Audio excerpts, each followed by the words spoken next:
Welcome back, guys, to my YouTube channel, FPL Nigeria. If you're new here, please hit the subscribe button down below. Please don't forget to give the video a like and comment whatever you think.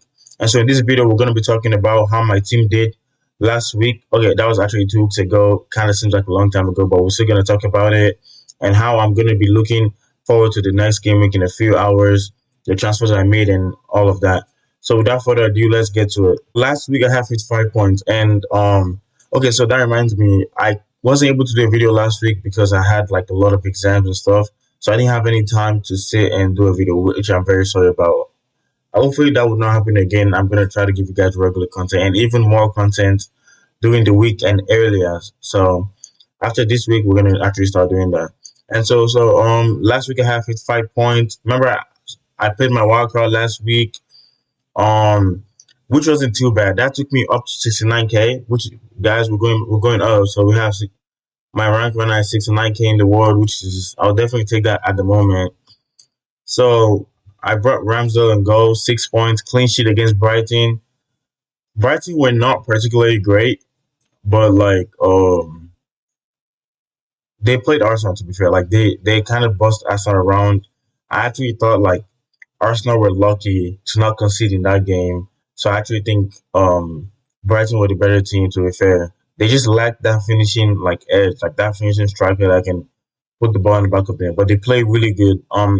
Arsenal, I won't say I'm worried, but like they weren't particularly great. But yeah, I'm glad he came out with a clean sheet. So Chelsea against Southampton, Aspilicueta had 10 points, which came from 2 assists. This game was annoying, bro, because Chelsea were like they honestly they weren't, to be fair, they weren't that great in the game until like Southampton got the red card. But in this at the same time, the player that drew the penalty against Chelsea, because the score was 3-1, and what Prowse scored the penalty, but the player that caused the penalty was Livramento, so that gives him an assist. So he's on my bench. He had 4 points, which is kind of annoying that he was on my bench, but I was not gonna play him over Cancelo. I don't care. I was just never gonna play him over Cancelo. So yeah, Aspilicueta had 2 assists, and they were great assists, but the second one was the annoying because he shot the ball on the bar and then Chilwell scored. But it was annoying because Lukaku should have tucked that away, and he was my captain, right? And so he really annoying, really really annoying because I don't know how he missed from waiting for him to go. Lukaku, he annoyed me, bro. Oh god, because I would have increased my rank a whole lot if he scored that goal. Like instead of Aspinall getting the assist, but honestly, I'm not gonna complain. Aspinall had 10 points. Rudy got 2 points because obviously the clean sheet got wiped by the penalty by James Ward-Prowse. Cancelo had 0 points. He actually played really good. I watched this game. This game was a very, very good, very, very good game. It was 2-2 at the end of the day. So because he conceded 2 goals and had a yellow card, he had 0 points, which is annoying because he actually did play like pretty good. But yeah, that's pretty much about the Cancelo thing. Saka had 3 points. Like I said, Arsenal didn't look particularly good. Like they had like 1 or 2 chances, and I don't think it didn't come from Saka. It came from Smith Rowe and somebody else. And so I'm not gonna freak out yet because I brought in Saka like as a long term move, but at the same time, Saka. They didn't make that much of a Arsenal didn't make that much of a difference, but I think Brighton just really played really good. I think we need to give respect to Brighton.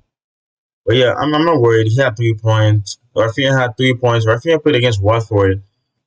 I don't know how Rafinha did not score a hat trick in this game. Which literally, like, they played Watford the whole game. Like, the game was a really easy game for them. They only won 1-0, but they could have scored way more. I don't understand how Rafinha didn't score. Salah had 13 points. He scored he scored a goal and an assist against Man City, and the second goal. Oh my god! I'm As from now on, Salah's my captain every week. I don't care. I don't care who's playing. I don't care. I'm just joking. But most weeks, Salah's definitely gonna be my captain. So yeah, Salah had 13 points, a goal and an assist. It was really, really good in that game. So yeah, that's honestly there's not much to say about that. Son, which was my differential, had 10 points, bro. 2 really good assists. He should have scored a goal. It was like a really nice differential, and Spurs features are not that bad. Because of where Spurs is sitting like on the table right now, they kind of make like some fixtures look tougher than they are. So, for example, like they play Newcastle away on Sunday, and then they play West Ham. like of course it's gonna be red, but like West Ham don't particularly have the best defense in the league. You know what I mean? And then they play Man U, which is a tough fixture. And they have Everton, Leeds, Burnley, Brentford, Norwich, Brighton. So that's a really a like really good run of fixtures. And so that's why I brought Son in. So yeah, 2 assists. He was really good. Like he buzzed the game. I'm a Spurs fan, so I'm really happy to see that. My captain Lukaku missed a tap in the last minute, which would have just made my rank really higher. But I'm not gonna say I'm worried about Lukaku, but he's not looked as good like as I thought he would. Like he's not taking that many shots. It's not really. He's really just holding up play, and he's not really doing like a lot much. Like I feel like Werner looks more dangerous than he does, but we're gonna see. I mean, it just takes a couple chances for him to score, so I'm not worried about him. He's obviously gonna be in my team for sure. Antonio had 2 points this week, and they didn't look particularly. West Ham didn't look particularly great. Antonio didn't have a lot of chances like he usually does. And so like this game was not like the best game. I'll just take the 2 points and honestly run with it because honestly they didn't really do much. It was kind of like it was a close game. It was just like everyone was trying to be protective, and so yeah, that 2 point I guess I'll just take it. Tony had 2 points against West Ham, so they played against each other. But the annoying thing about Tony was that so the goal because the score was 1-1, right, and the goal that Brentford scored. Tony gave the assist to the assister, right? So it was a long ball, then he played it to whoever assisted Mbemo who scored the goal. It's kind of annoying that he got the assist to the assister, not the assist. But like Tony's a player that no matter if he blanks or he doesn't blank, he does so much for like Brentford that like he's just such a good player, like such a very very good player. And I just hope like the points coming for him. So yeah, that's how my team was looking this week. Liverpool had 4 points because he had the assist against Chelsea. He was brought down in the penalty box against Chelsea. So yeah, so my team was looking last week 55 points, 69K. Let's see how we can take that right. So moving into this week, we have Ramsdale and goal. He's facing Crystal Palace at home. Hopefully that should be like a clean sheet, like easy, I won't say easy clean sheet because Crystal Palace have been looking really good in attacking. But that's not the toughest fixture, and I hope like at least he can get some save points and kill and clean shit. So hopefully, fingers crossed. As we get that plays Brentford away, honestly, this says a good fixture, but I don't think it's as good as it looks. Like I think Brentford are a really good team. They know how they play, and they actually can trouble Chelsea because Rudiger, which is their center back, like the really strong center back, is gonna be out. So I'm thinking about who's gonna hold like Tony and who's gonna track the run of Mbemo like off Tony. But obviously I'm obviously gonna play Aspilicueta against Brentford away. He's most probably gonna play. I don't think they're gonna rotate him because Rudiger's out injured. He injured during the international break. So yeah, I'm obviously Aspilicueta's gonna play against Brentford. Okay, so as you can see, last week I had Rudiger, right? But because he was injured, so I decided to transfer in Diaz for him. And so I did this because of two reasons. Because last week, I kind of realized that City have way better defensive numbers, like expected goals to be conceded than Chelsea. Chelsea's numbers are not as good as Man City. So Man City supposedly have the best defense in the league, right? And Diaz is gonna play most. I mean, as far as I know, as far as I've seen for the last season, he's gonna play most games, like most games, most of the games. He's gonna get the most. He's the most nailed on Man City player, and so that's why I have him in. So hopefully he can get clean sheet. I also have Cancelo, which is like double defense, and they're playing Burnley at home. I think as long as Cancelo plays in this game, I think he's due for a big return because he's most probably gonna get clean sheet because Burnley are not the best attacking team. So it's gonna be hard for him to score against Man City, but and then you also have the attacking returns of Cancelo. So I'm just hoping Cancelo plays. I hope Pep doesn't play some mind games and try to bench him, and so I'll be really pissed off. But yeah, so Cancelo is definitely due for some big returns. We have Saka at home to Crystal Palace. This for me, this is a good feature of Saka, but let's see how Arsenal move on from here. Saka's was more like a long term project, like for the next 4 game weeks. So I'm just hoping he can get at least maybe a goal or an assist or something. Yeah, because he was honestly just like a cheap player that I could get so I can get more expensive players. So Rafinha away to Southampton is kind of interesting because he's flagged. He has like 75% chance to play because he went on international duty like Thursday, right? And between the last game and his first game, there's 36 hours in between, right? And so half of that time he's probably going to be on the plane flying down. So I don't know if he's honestly probably going to fly straight to Southampton because they're playing away at Southampton. So the thing is, like, I just don't know if that's enough time to rest for Rafinha. And so I think it's that I'm not sure. I don't think they're going to play him. I think they're going to play Jack Harrison on the left and then Daniel James on the right, and then probably bring Rafinha off the bench because he's not had that much rest. But at the same time, Rafinha is a freaking machine, and honestly, I wouldn't be surprised if I see him starting. Just because I don't have that good of a bench. I could play Livermore, but I'm probably not. Just because I don't have that good of a bench, I think I'm just gonna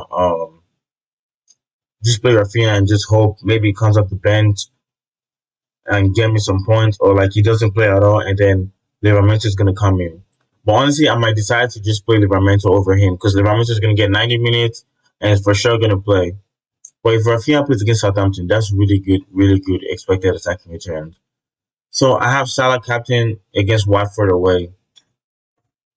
To be fair, we're going to talk about the captaincy later after this, but let me just talk about, of course, Salah, Watford away. He's playing 100%. There's no question. Best player in the game. Next. Okay, so what's interesting, it was um Spurs, they posted this on their Twitter that two of their players have contracted COVID.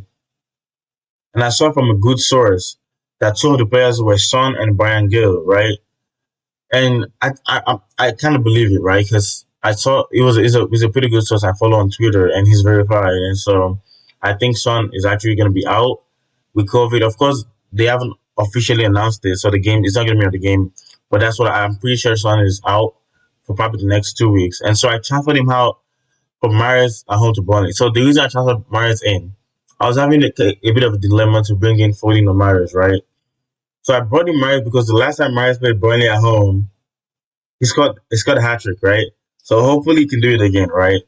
And also because if you look at his minutes, he hasn't played a lot of minutes recently, right? He didn't play the last game against Liverpool, and he played only 9 minutes against Chelsea, right?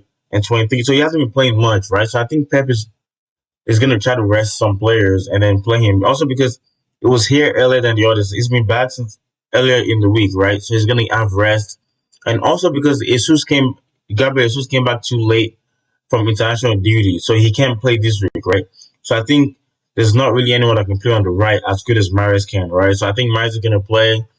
It's kind of a bit of a punt. I'm not looking at him as a long term like player because I know he's going to miss a couple games, right? I'm just looking for as a placeholder until Sun comes back, so I can just transfer Sun like straight back in, right? And so yeah, that's why I have Mares. So I'm just hoping he can score. I'm considering captaining him, but we're gonna talk about that. So Lukaku at home to away to Brentford. I I'm not sure if Lukaku will do good in this game because I think Brentford defenders are tall, strong. But that saying, Brentford are missing their defender Pinnock. Is it like the really tall black guy who I feel like would have been guarding Lukaku, and like he's injured, and so maybe Lukaku can exploit that and get us some goals. Let's go, Lukaku, big room, let's go. And so we have Antonio away to everything. This is not the best picture, but Antonio great. West Ham is great. Hopefully, he can get the business done. He's as long as he's fit. He was here, like he was home the whole weekend, the whole break, and so hopefully he's fit and ready to go and can get us some couple goals. So Tony at home to Chelsea. This is not the best fixture, right? But there's a chance Tony can score against Chelsea. Like Tony is really good. Like really, he's good in the air. He can shoot. He does a lot, right? So I'm just hoping that maybe he can get a goal. But at the same time, if he gets a goal, then that takes out Aspilicueta's clean sheet. Well, I mean, you can't think about things like that. All you have to do is put the best players you think will do the job for you on the pitch, and then that's all you can do. So I'm definitely playing Tony. The only changes I might make is maybe put Livramento over Rafinha because Rafinha might not play, and if he comes off the bench, he might end up getting like 1 point. You know what I mean? So I'd probably rather have Livermore. But we're gonna say about that. Okay, so about the captaincy option, I'm thinking I'm gonna captain Salah. I said I'm thinking about captaining Marriott, but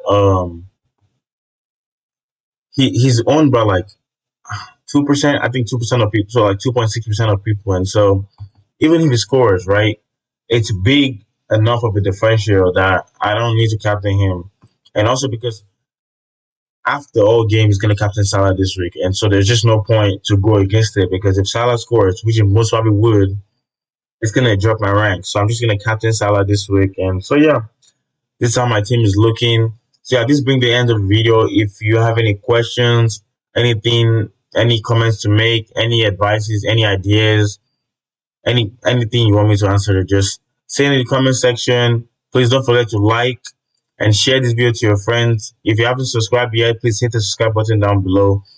So see you next week. Thank you guys. All right, peace. Good luck this week.